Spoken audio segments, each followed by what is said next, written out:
Bagong lipat lamang kami sa isang lugar sa Visayas.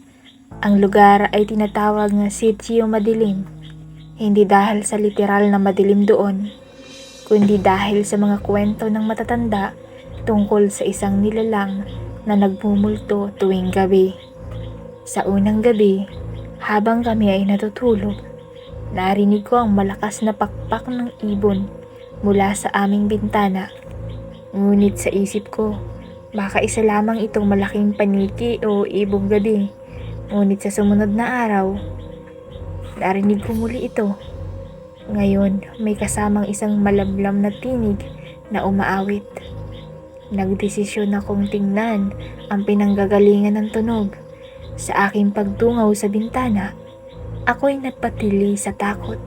Nakita ko ang isang babaeng may puting damit, mahaba ang buhok at may hati sa gitna ng kanyang katawan. Ang kanyang itaas na bahagi ay may pakpak at lumilipad sa kalangitan. Siya ay isang manananggal. Nang makita niya ako, agad siyang lumipad papalapit sa akin. Ngunit sa mabilis na kilos, agad akong tumakbo palabas ng kwarto at nagtago sa ilalim ng higaan. Narinig ko ang kanyang malamlam na tinig na nagsasabing, "Huwag kang matakot, hindi kita sasaktan." Nagtago ako sa ilalim ng higaan hanggang sa mawala ang kanyang tunog.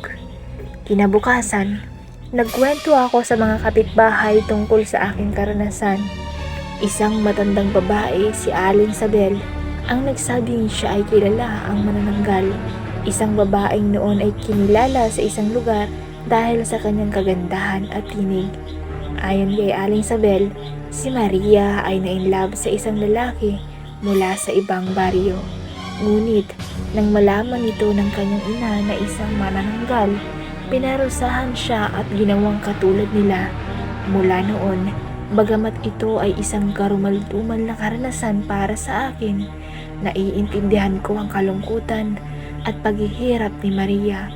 Ang mga sumunod na gabi, sa halip na matakot, ipinasara ko na lamang ang aking mga bintana at tainga sa kanyang mga awit.